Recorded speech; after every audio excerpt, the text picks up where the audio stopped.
Assalamualaikum warahmatullahi wabarakatuh. Perkenalkan, nama saya Ibnu Muwaddah dari kelas 1C Pendidikan Informatika. Baik, di video kali ini di sini saya akan menyelesaikan tugas Tafakur Fitin yang merupakan tugas terakhir dan pertemuan terakhir yang ke-10. Di video kali ini saya akan menjelaskan tentang bacaan hukum nun mati atau tanwin. Hukum bacaan nun mati atau tanwin di sini mempunyai 5 hukum bacaan. Yang pertama, hukum bacaan idhar, yang kedua hukum bacaan idgham bi gunnah, yang ketiga hukum bacaan idgham bila gunnah, dan yang keempat hukum bacaan iqlab, dan yang kelima atau yang terakhir ada hukum bacaan ikhfa. Baik, yang pertama hukum bacaan idhar.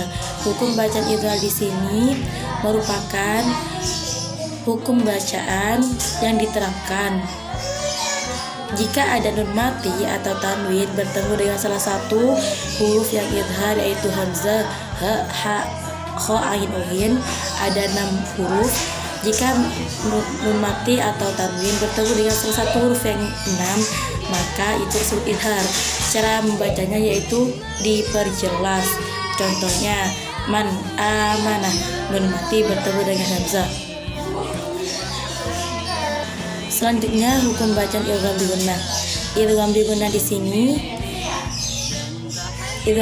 sini merupakan pengertiannya jika ada nun mati atau tanwin bertemu dengan salah satu huruf idgham bi gunnah yang 4, ada 4, yaitu iya, nun, mim, dan wawu, maka itu disebut hukum bacaan idgham bi gunnah.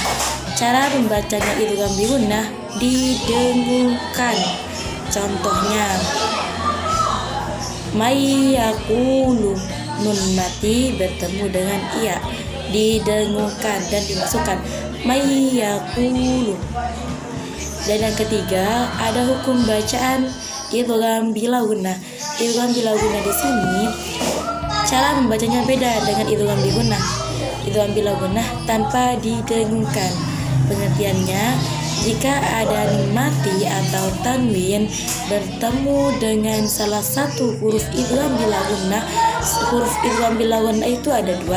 Yang pertama huruf lam, yang kedua ada huruf ro. Maka itu disebut idgham bila gunnah. Nun mati atau tanwin bertemu dengan salah satu huruf idgham bila gunnah, maka itu tidak didengungkan dan disebut hukum bacaan idgham bila gunnah. Contohnya idgham bila gunnah, nun mati bertemu dengan lam atau ro, mir rabbihim, maka itu tidak didengungkan. Beda dengan idgham bi gunnah. Idgham bi gunnah harus didengungkan. Contohnya yang tadi, nun mati bertemu dengan ya, jadinya mayyaqulu. Baik, hukum bacaan yang keempat yakni ada iqlab. Hukum bacaan iqlab. Iqlab di sini berbeda dengan yang lain, mempunyai 1 huruf, yaitu ba, maka itu disebut iqlab. Jika ada nun mati atau tanwin bertemu dengan huruf ba, maka itu disebut iqlab. Cara membacanya memasukkan huruf yang mati, nun yang mati yang tadi dimasukkan menjadi mim. Contohnya, mim ba'dihim, nun mati bertemu dengan ba, maka itu menjadi mim ba'dihim. Dan yang terakhir ada hukum bacaan ikhfa. Ikhfa di sini mempunyai 15 huruf yang terkumpul dalam lafaz syif dasana kam jadasya sungkot sama dung toyiban zidfitu kon do walimah.